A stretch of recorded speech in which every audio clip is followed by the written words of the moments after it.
তাদেরকে বলেছিলাম আমার পথকে অনুসরণ করতে। ওয়াত্তাবাউ, আল্লাহ তাআলা বলেন তাদেরকে আমার পথকে অস্বীকার করতে বলেছিলাম না, না, আমি তাদেরকে বলেছিলাম আমার পথকে অনুসরণ করতে এবং আমার রাসূলকে অনুসরণ করতে। রাসূল যেই পথে তাদেরকে ডেকেছে সেই পথে তাদেরকে অনুসরণ করতে এবং অনুকরণ করতে বলেছিলাম, কিন্তু তারা তার পুরোটাই উল্টা করেছে, এইজন্য তাদের সমস্ত আমলগুলি বিনষ্ট হয়ে যাবে। এখানে একটা বিষয় স্পষ্ট, যেই ব্যক্তি ঈমান হারা হয়ে যাবে, ঈমান থেকে দূরে চলে যাবে।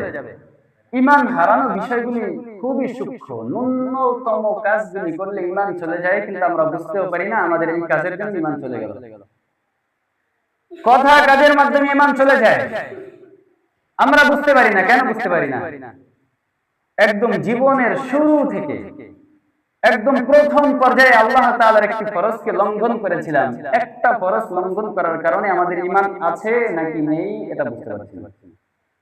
এই ফরজটার নাম হলো ইলমুদ দ্বীন। আল্লাহর নবী সাল্লাল্লাহু আলাইহি ওয়াসাল্লাম ডেকে বলেছেন, তালাবুল ইলমি ফারিদাতুন আলা কুল্লি মুসলিম। প্রত্যেক ব্যক্তির জন্য দ্বীনে ইলম শিক্ষা করা ফরজ। যেই ব্যক্তি দ্বীনের ইলম শিক্ষা করলো না, ওই ব্যক্তি নিজের ফরজকে তরক করলো। ফরজ তরক করলো মানে কি?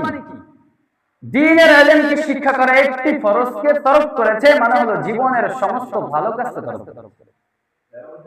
রব বলেছেন দ্বীন শিক্ষা না করলে দ্বীনের যে কাজগুলি রয়েছে এই কাজগুলি অনুসরণ করা সম্ভব নয় সাধারণত। আর আল্লাহর রাসূল বলেছেন দ্বীনের ইলম শিক্ষা করা তো প্রত্যেকের জন্য ফরজ ছিল।